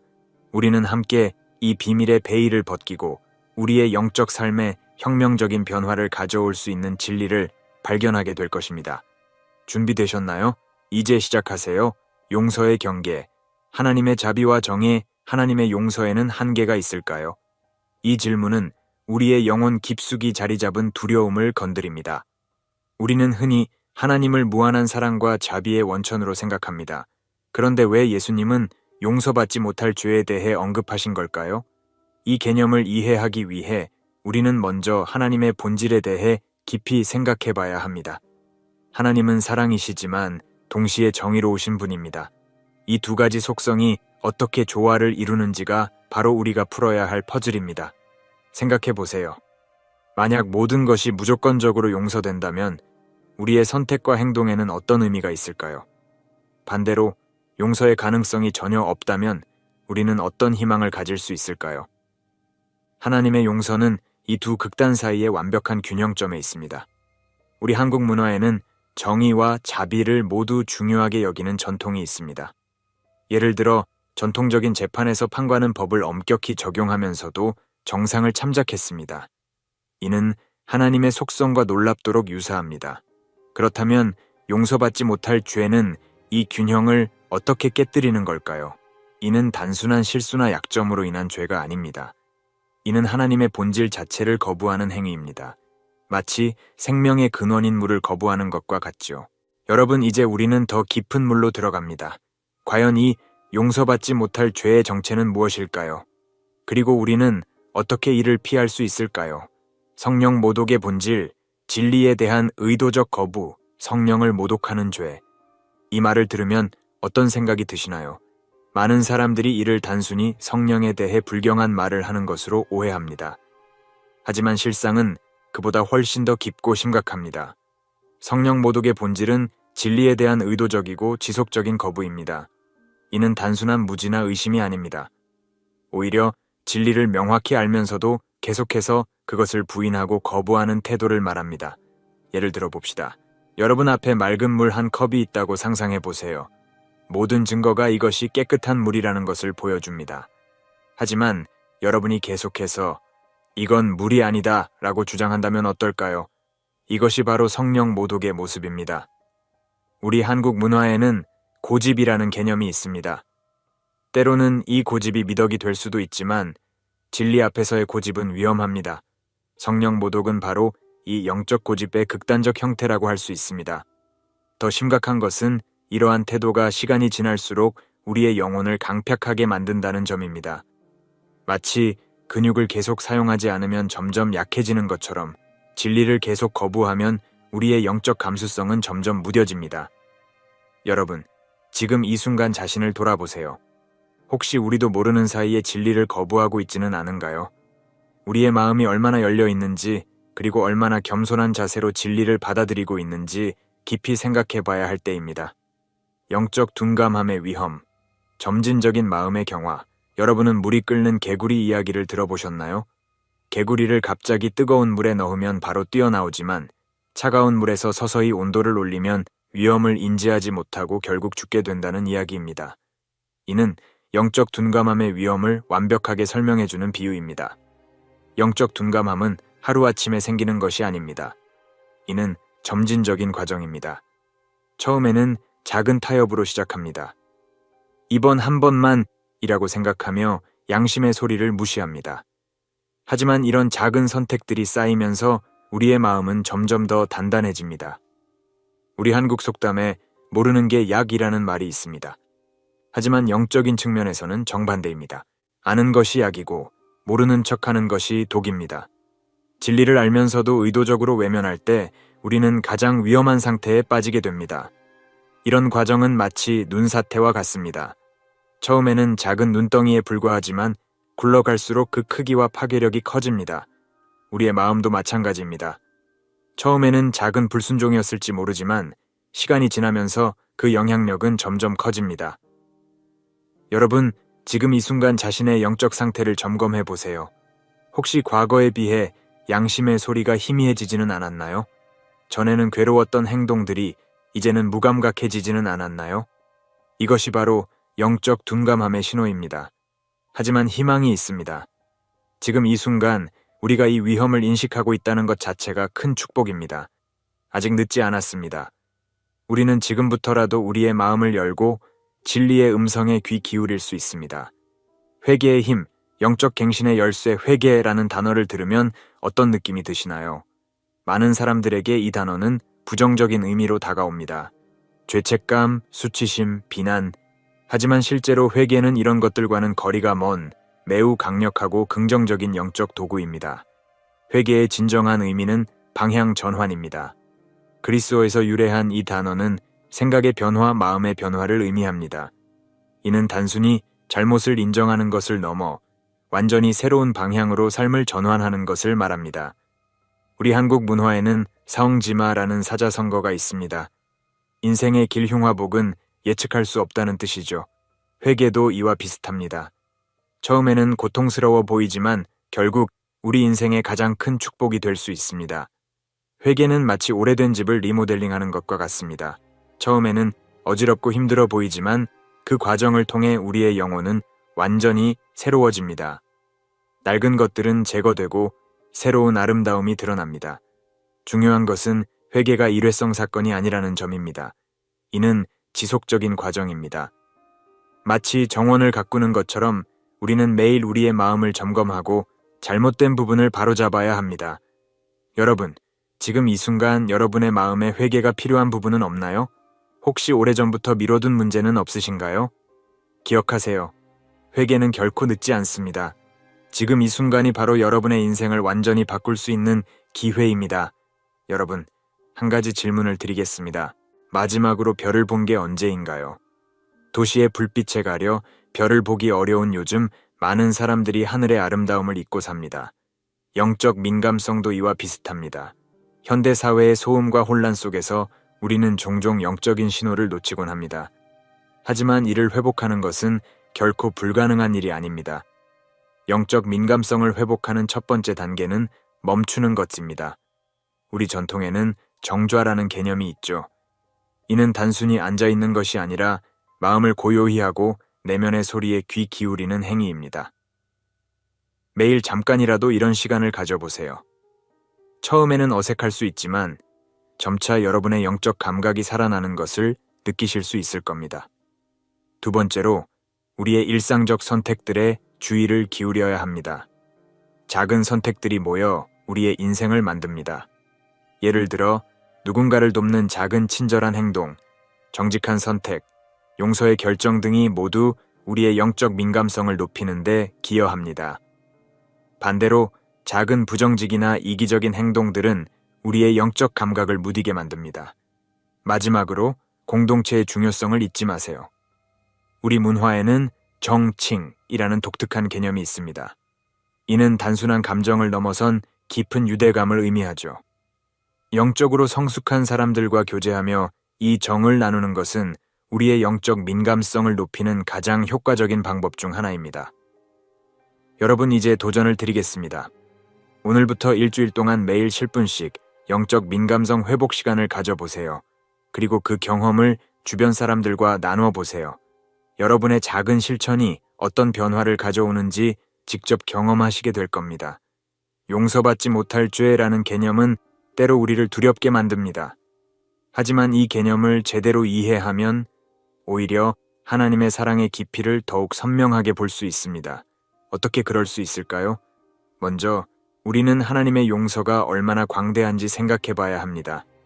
성경은 우리의 죄가 주홍 같을지라도 양털같이 희어질 것이라고 말씀합니다. 이는 어떤 죄도 하나님의 용서 능력을 넘어설 수 없다는 뜻입니다. 그렇다면 왜 용서받지 못할 죄가 존재할까요? 이는 마치 태양과 그림자의 관계와 같습니다. 태양은 언제나 빛을 발산하지만 우리가 등을 돌리면 그림자 속에 있게 됩니다. 용서받지 못할 죄는 하나님의 용서 능력의 한계가 아니라 우리가 스스로 그 용서로부터 완전히 등을 돌린 상태를 의미합니다. 우리 한국 문화에는 한첸이라는 독특한 정서가 있습니다. 이는 깊은 슬픔과 원망을 내포하고 있죠. 하지만 하나님의 사랑은 이 한마저도 치유할 수 있습니다. 문제는 우리가 그 치유를 거부할 때 발생합니다. 여러분, 지금 이 순간 하나님의 용서의 바다를 상상해 보세요. 그 깊이와 넓이는 우리의 상상을 초월합니다. 우리의 모든 잘못, 모든 아픔, 모든 상처를 덮기에 충분합니다. 그리고 기억하세요.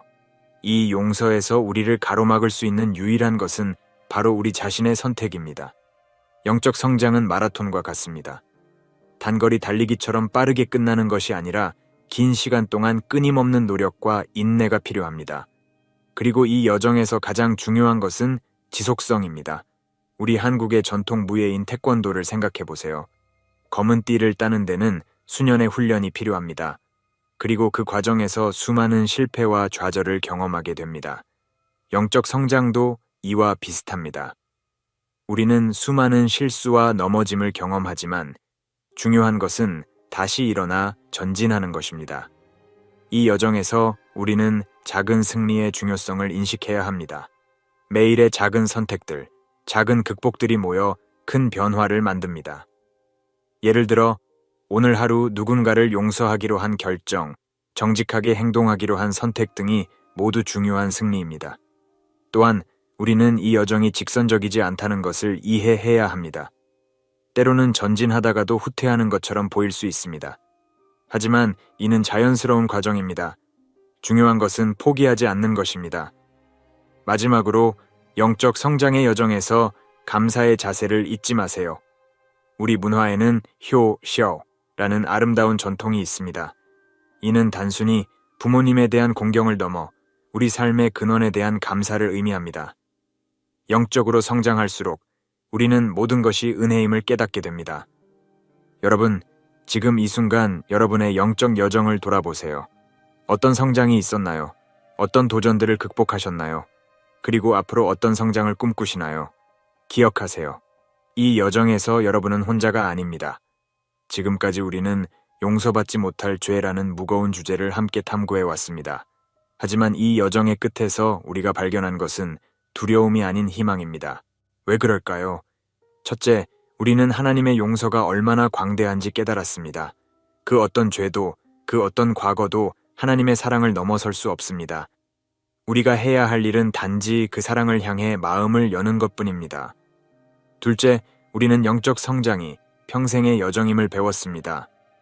완벽해질 필요는 없습니다. 중요한 것은 매일 조금씩 전진하는 것입니다. 우리의 작은 노력들이 모여 큰 변화를 만들어낼 것입니다. 셋째, 우리는 공동체의 중요성을 재확인했습니다. 이 여정에서 우리는 혼자가 아닙니다. 서로 격려하고 지지하며 함께 성장해 나갈 수 있습니다.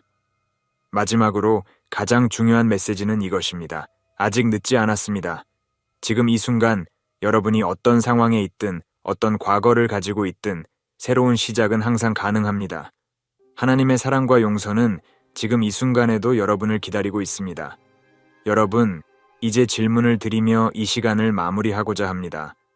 오늘 이 메시지를 들은 후 여러분의 삶에서 어떤 변화를 만들고 싶으신가요? 그리고 그 변화를 위해 지금 당장 할 수 있는 작은 실천은 무엇일까요? 여러분의 결단과 실천이 새로운 영적 여정의 시작이 되기를 소망합니다. 감사합니다.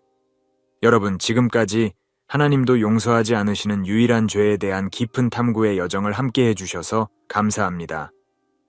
이 여정을 통해 우리는 하나님의 용서와 사랑의 깊이, 성령 모독의 본질, 영적 둔감함의 위험성, 그리고 회개의 힘과 영적 성장을 위한 실천 방법들에 대해 살펴보았습니다.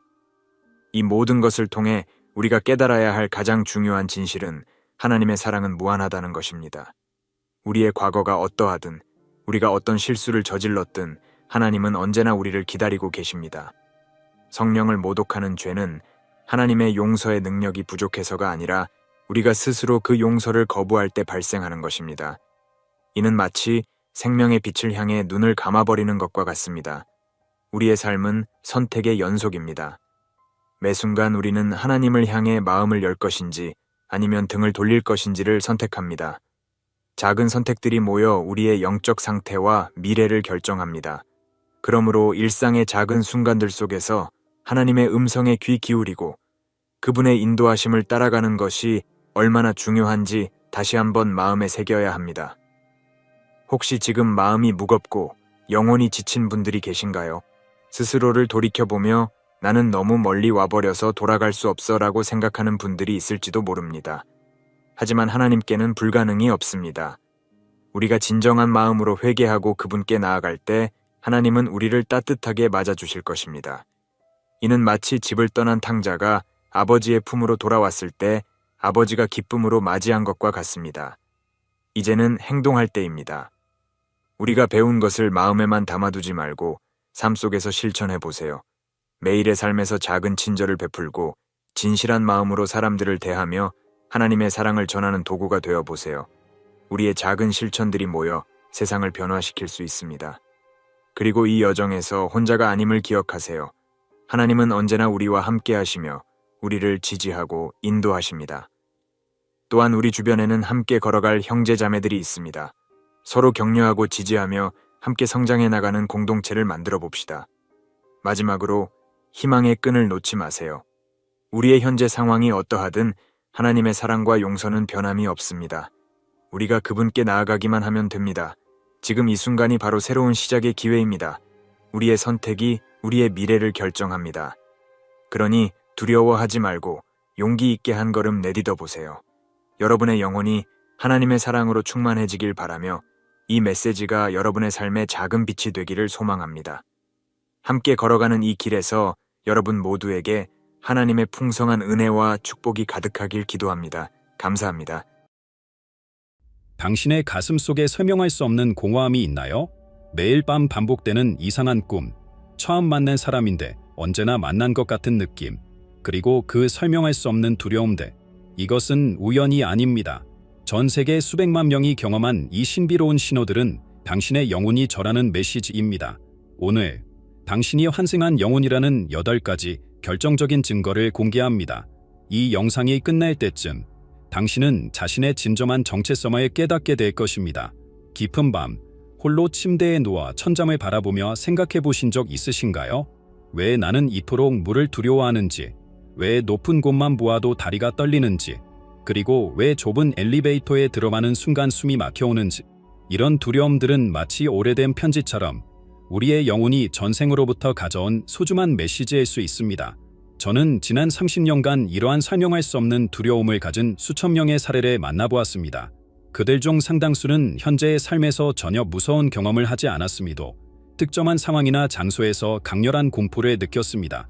예를 들어 한 번도 물과 관련된 사고를 겪지 않은 분들의 깊은 물을 보면 심장이 멎을 것 같은 공포를 느끼는 경우가 있었습니다. 더욱 흥미로운 점은 이러한 두려움이 단순한 공포가 아니라 우리 영혼의 보호 메커니즘일 수 있다는 것입니다. 마치 어머니가 뜨거운 불을 만지지 말라고 경고하듯이 우리의 영혼도 과거의 고통스러운 경험을 통해 우리를 보호하려 하는 것입니다. 그렇다면 이러한 두려움을 어떻게 바라보고 받아들여야 할까요? 가장 중요한 것은 이러한 두려움을 부정하거나 억누르지 않는 것입니다. 대신 그것을 우리 영혼이 전하는 소중한 메시지로 받아들이고 천천히 그 의미를 이해하려 노력해보세요. 예를 들어 물에 대한 두려움이 있다면 그것은 단순히 물이 무섭다가 아니라 내 영혼이 물을 통해 나에게 무언가를 말하고 있다고 생각해 볼 수 있습니다. 특히 주목할 만한 점은 이러한 두려움을 이해하고 받아들이는 과정에서 놀라운 치유가 일어날 수 있다는 것입니다. 많은 분들이 자신의 두려움의 근원을 이해하고 나서야 비로소 그것에서 자유로워질 수 있었습니다. 마치 오래된 상처가 햇빛을 받아 차츰 아물어가는 것처럼 우리의 영혼도 이해와 수용을 통해 치유되어 갑니다. 이러한 설명할 수 없는 두려움처럼 우리 영혼은 또 다른 방식으로 자신의 존재를 드러냅니다. 낯선 장소에서 느끼는 이상한 친밀감, 우리가 흔히 데자뷰라고 부르는 이 신비로운 경험은 어쩌면 우리 영혼의 또 다른 기억일지도 모릅니다. 어느 날 문득 처음 방문한 거리를 걷다가 이상한 느낌이 들었던 적이 있으신가요? 마치 오래전부터 알고 있었던 것처럼 그 모든 것이 친숙하게 느껴지는, 골목의 모퉁이를 돌 때마다 다음은 어떤 풍경이 나올까 하고 떠올린 장면이 정확히 눈앞에 펼쳐지는 그런 순간 말입니다. 이것은 단순한 우연이 아닐 수 있습니다. 이런 경험은 우리가 살면서 마주치는 가장 신비로운 순간 중 하나입니다. 한 분이 들려주신 이야기가 아직도 생생합니다. 처음 방문한 작은 산골 마을에서 그분은 마치 자신의 고향을 걷는 것 같은 강렬한 친밀감을 느꼈다고 합니다. 더 놀라운 것은 마을 어귀에 오래된 우물이 있을 것이라고 예상했고 실제로 그곳에 가보니 정확히 그 자리에 수백 년 된 우물이 있었다는 것입니다.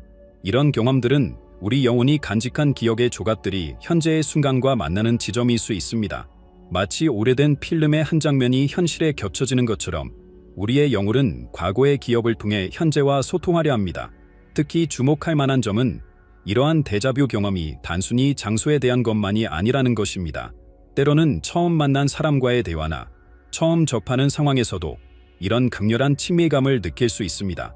더 깊이 들여다보면 이러한 경험들은 우리에게 중요한 메시지를 전달하고 있을 수 있습니다.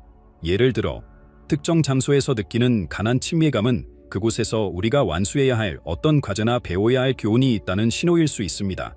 마치 오래전에 읽었던 책을 다시 펼쳤을 때 전에는 보지 못했던 새로운 의미를 발견하는 것처럼 말입니다. 게다가 이러한 데자뷰 경험은 때로 우리의 미래를 위한 중요한 지침이 되기도 합니다. 많은 분들이 이런 극렬한 친밀감을 느낀 장소나 상황에서 인생의 중요한 전환점을 맞이하게 되었다고 합니다. 마치 우리의 영혼이 이곳이야, 이 순간이야 라고 속삭이는 것처럼 말입니다. 이처럼 낯선 곳에서 느끼는 강렬한 친밀감은 우리 영혼의 깊은 지혜를 보여주는 한 가지 신호입니다.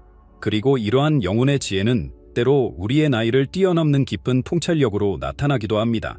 주변 사람들이 종종 당신은 마치 오래된 영혼 같다고 말하는 이유가 바로 여기에 있습니다. 어린 시절부터 주변 사람들이 당신의 거른스럽다고 말한 적이 있나요? 혹은 같은 또래들과 어울리면서도 마음 한켠에서 미묘한 격차를 느낀 적이 있으신가요? 그것은 단순한 성격의 차이가 아닐 수 있습니다. 당신의 영혼이 수많은 생을 거치며 얻은 깊은 지혜가 자연스럽게 표현되고 있는 것일 수 있습니다. 오래된 영혼의 가장 특징적인 표시 중 하나는 바로 깊은 통찰력입니다. 마치 수백 년 된 나무가 깊은 뿌리로 대지의 영양분을 흡수하듯 이들은 삶의 본질적인 의미를 직관적으로 이해합니다. 예를 들어 다른 사람들이 물질적 성공을 쫓을 때 이들은 종종 이게 정말 내가 원하는 것일까 하는 더 근본적인 질문을 던지곤 합니다. 이러한 성찰은 단순한 회의가 아닌 영혼의 깊은 지혜에서 비롯된 것입니다. 특히 주목할 만한 점은 이러한 오래된 영혼들이 보여주는 특별한 공감 능력입니다. 그들은 마치 수많은 삶을 살아본 것처럼 다양한 상황과 감정을 깊이 이해합니다. 누군가 힘들어할 때 단순히 위로의 말을 건네는 것이 아니라 그 사람의 아픔을 진정으로 이해하고 함께 나누려 합니다. 이는 마치 오랜 시간 동안 축적된 경험이 자연스럽게 흘러나오는 것과 같습니다. 하지만 이러한 특징은 때로 외로움을 동반하기도 합니다. 주변 사람들과 다른 관점, 다른 속도로 세상을 바라보는 것이 때로는 버거울 수 있습니다. 하지만 이것은 결코 부정적인 것이 아닙니다. 오히려 이러한 차이는 당신이 이 세상에서 수행해야 할 특별한 역할이 있음을 암시하는 것일 수 있습니다. 더욱 흥미로운 것은 이런 오래된 영혼들이 보여주는 독특한 시간 감각입니다. 그들에게 있어 시간은 단순히 흐르는 것이 아니라 깊이 있게 경험되는 것입니다. 한순간 한순간에 마치 오래된 와인을 음미하듯 깊이 있게 체험하며 그 속에서 특별한 의미를 발견합니다. 이것은 수많은 생을 거치며 얻은 특별한 선물일 것입니다. 이러한 깊은 지혜와 통찰력은 때로 예상치 못한 방식으로 표현되기도 합니다. 특히 주목할 만한 것은 어떤 분야에서 보이는 타고난 재능입니다. 마치 전생에서 오랫동안 연마한 기술이 자연스럽게 이어진 것처럼 특별한 학습 없이도 뛰어난 능력을 보이는 경우가 있습니다. 피아노 건반을 처음 마주했을 때 당신의 손가락이 마치 오래된 친구를 만난 것처럼 자연스럽게 움직였던 적이 있나요? 혹은 처음 붓을 잡았는데도 물감이 마치 물 흐르듯 자연스럽게 캔버스 위에서 춤추듯 했던 경험이 있으신가요? 때로는 우리의 손이 머리보다 먼저 기억하는 것들이 있습니다. 놀랍게도 이러한 타고난 듯한 재능은 단순한 우연이나 유전적 특성만으로는 설명하기 어려운 경우가 많습니다. 예를 들어 음악적 재능이 전혀 없는 가정에서 자란 아이가 4살 때부터 복잡한 멜로디를 스스로 작곡하는 경우가 있습니다. 또는 미술에 배운 적 없는 사람이 갑자기 특정 시기에 건축현식을 완벽하게 그려내는 경우도 있습니다. 이러한 능력들은 마치 오래전부터 준비해온 선물처럼 우리 안에서 자연스럽게 피어납니다. 특별한 것은 이런 재능이 발현될 때면 시간의 흐름이 달라지는 듯한 느낌을 받는다는 것입니다. 몇 시간의 그림을 그리거나 음악을 연주해도 마치 몇 분밖에 지나지 않은 것처럼 느껴지는 그런 특별한 순간들. 그것은 우리의 영혼이 가장 편안하고 자연스러운 상태로 돌아간 순간일지도 모릅니다. 더욱 흥미로운 점은 이러한 재능이 종종 특정한 시대나 문화와 깊은 연관성을 보인다는 것입니다. 마치 르네상스 시대의 화가가 현대에 다시 태어난 것처럼 특정 시대의 예술 스타일이나 기법을 자연스럽게 구사하는 경우가 있습니다. 이는 단순한 취향의 문제를 넘어서는 깊은 연결고리를 암시합니다. 이러한 재능은 우리에게 특별한 사명을 암시하는 것일 수 있습니다. 그것은 단순히 개인의 즐거움이나 성취를 위한 것이 아니라 이 세상에 전해야 할 특별한 메시지나 아름다움이 있기 때문일 것입니다.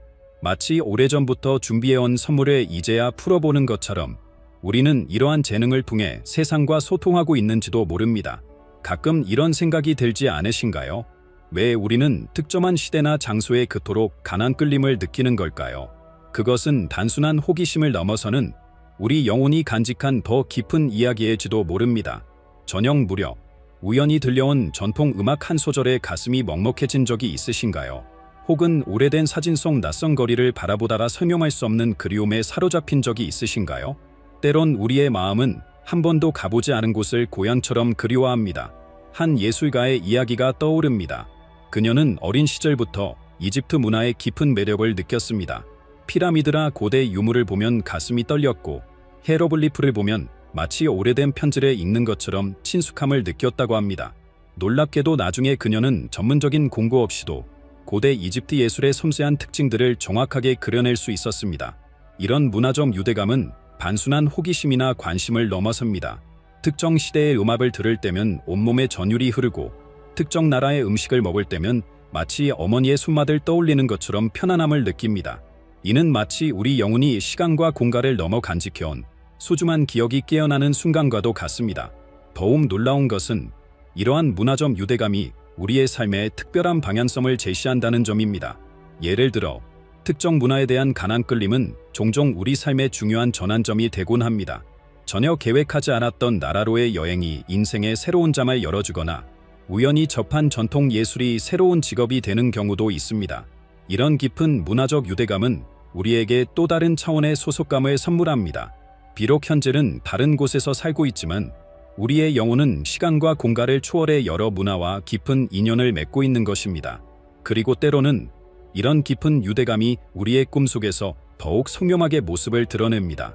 밤하늘의 별처럼 반짝이는 이 신비로운 꿈들은 우리 영혼의 또 다른 이야기를 들려주고 있는지도 모릅니다. 매일 밤 같은 풍경이 꿈속에서 펼쳐집니다.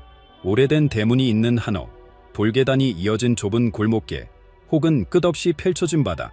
이런 선명한 꿈을 꾸고 난 뒤 그곳이 어디인지 알 수 없어 마음 한켠이 답답했던 적이 있으신가요? 한 노인분의 이야기가 특별히 기억에 남습니다. 50년 넘게 같은 꿈을 꾸었다고 합니다. 꿈속에서 그는 항상 붉은 기와지붕이 있는 절을 찾아가고 있었습니다. 어느 날 우연한 기회에 강원도의 한 오래된 절을 방문했는데 그곳이 바로 꿈에서 보았던 바로 그 절이었다고 합니다.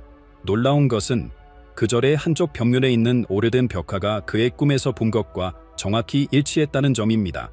되풀이되는 꿈들은 마치 영화의 한 장면처럼 우리 영혼의 이야기를 들려줍니다.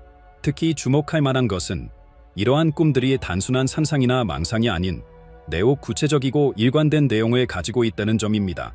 같은 향기, 같은 소리, 같은 감촉까지 마치 실제로 경험한 기억처럼 선명하게 남아 있습니다. 이런 꿈들은 종종 우리에게 중요한 메시지를 전달합니다. 예를 들어 계속해서 특정한 장소나 상황이 반복되는 꿈을 꾼다면 그것은 우리 영혼이 해결하지 못한 숙제나 완성하지 못한 약속을 암시하는 것일 수 있습니다. 마치 오래된 편지가 배달되기를 기다리는 것처럼 우리의 영혼도 무언가를 완성하기를 기다리고 있는지도 모릅니다. 더욱 신비로운 것은 이러한 꿈들의 때로는 미래의 순간들을 미리 보여준다는 점입니다. 꿈에서 본 장소를 실제로 마주하거나 꿈에서 만난 사람을 현실에서 만나는 경험, 이것은 우리의 영혼이 시간이라는 테두리를 넘어 더 넓은 차원을 경험하고 있음을 암시합니다. 그리고 가끔은 꿈속에서 만난 그 특별한 누군가가 실제 우리의 삶에 나타나기도 합니다. 처음 만난 순간부터 느껴지는 이상한 친밀감, 그것은 우리 영혼이 이미 알고 있던 인연일지도 모릅니다. 사람들로 붐비는 거리에서 우연히 스친 한 벌의 눈빛, 그 순간 시간이 멈춘 듯한 느낌이 들었던 적이 있으신가요? 혹은 처음 만난 사람과 대화를 나누는데 마치 수십 년에 함께한 친구처럼 모든 이야기가 술술 풀어진 경험이 있으신가요? 세상에는 설명하기 어려운 만남이 있습니다. 얼마 전 한 카페 주인장의 이야기를 들었습니다. 20년간 찾아온 단골 손님과의 첫 만남을 회상하며 그는 이렇게 말했습니다. 그날 문을 열고 들어오시는 순간 제 가슴 한 칸이 따뜻해졌어요. 마치 오랫동안 기다려온 누군가를 드디어 만난 것 같은 그런 느낌이었죠. 그때는 몰랐지만 그분은 이제 제 인생의 가장 소중한 멘토가 되셨습니다. 이런 순간적인 깨달음은 우리의 이성적인 판단을 뛰어넘습니다. 나이도, 배경도, 성격도 전혀 다른 사람과 순식간에 깊은 유대감을 형성하는 경우가 있습니다. 마치 오래전부터 서로를 알고 있었던 것처럼 말하지 않아도 서로의 마음을 이해하고 공감하게 됩니다. 이것은 우리 영혼이 만들어낸 특별한 연결고리일 것입니다. 특히 주목할 만한 점은 이러한 만남이 우리 삶의 중요한 전환점이 되곤 한다는 것입니다. 예상치 못한 조언 한마디가 인생의 방향을 바꾸거나 우연한 만남이 새로운 기회의 문을 열어주는 경우가 많습니다. 이는 마치 우리의 영혼들이 서로를 위한 특별한 역할을 준비해두고 만나는 것 같습니다. 하지만 이런 만남이 항상 편안하기만 한 것은 아닙니다. 때로는 강렬한 감정의 소용돌이를 동반하기도 합니다. 기쁨과 슬픔, 그리움과 아쉬움이 뒤섞인 복잡한 감자. 그것은 아마도 우리 영혼이 간직한 수많은 이야기들이 한꺼번에 떠오르기 때문일 것입니다. 이렇게 특별한 인연을 만날 때면 우리의 직관은 더욱 선명하게 깨어납니다. 그리고 그 깨어난 직관은 우리에게 또 다른 차원의 지혜를 전해주기 시작합니다. 어둠 속에서도 길을 찾는 나침반처럼 우리 안에는 보이지 않는 진실을 알아보는 특별한 능력이 있습니다. 때로는 이성적인 판단보다 먼저 진실을 알아차리고 논리적인 설명 없이도 옳은 선택을 이끄는 그 신비로운 목소리, 그것이 바로 우리 영혼의 지혜입니다. 많은 분들이 인생의 중요한 순간에 이런 경험을 하십니다. 예를 들어 큰 결정을 앞두고 고민할 때 갑자기 찾아오는 선명한 확신이나 위험한 상황에서 불현듯 느껴지는 강한 경고의 신호 같은 것들입니다. 이는 마치 수천 년의 경험이 압축된 지혜가 순간적으로 떠오르는 것과 같습니다. 우리의 영적 직관은 특히 다른 사람들의 진정한 의도나 감정을 읽어내는 데 놀라운 능력을 보입니다. 겉으로는 미소 짓고 있지만 내면의 고통을 바로 알아차리거나 화려한 말 속에 숨겨진 진실을 즉각적으로 감지하는 것처럼 말입니다.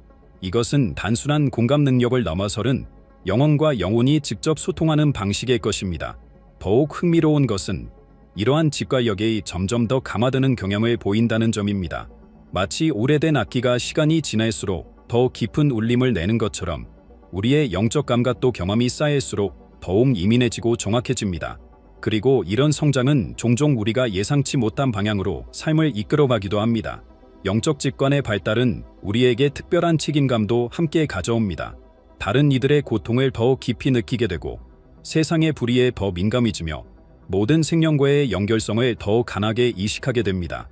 이는 때로 무거운 짐처럼 느껴질 수 있지만 동시에 우리를 더 높은 차원의 이해와 사람으로 이끄는 소중한 선물이기도 합니다. 지금까지 우리는 환생한 영혼이 보내는 8가지 특별한 신호들을 함께 살펴보았습니다. 이 모든 신호들은 우리가 생각했던 것보다 훨씬 더 깊고 의미 있는 존재라는 것을 알려줍니다. 설명할 수 없는 두려움에서부터 깊은 영적 직관에 이르기까지 이 모든 것들은 우리 영혼이 걸어온 장대한 여정의 증거입니다. 하지만 이러한 신호들을 발견하는 것은 시작에 불과합니다. 진정한 여정은 이제부터입니다. 당신의 영혼이 전하는 메시지에 귀 기울이고 그 속에 담긴 지혜를 일상에서 실천하는가, 그것이 우리에게 주어진 소중한 과제일 것입니다. 오늘 밤 잠들기 전에 잠시 시간을 내어보세요. 지금까지 이야기한 신호들 중 어떤 것이 당신의 삶에서 발견되나요? 그리고 그것은 당신에게 어떤 메시지를 전하고 있나요? 당신만의 특별한 이야기를 아래 댓글로 나눠주세요. 당신의 경험이 누군가에게는 깊은 위로와 깨달음이 될 수 있습니다.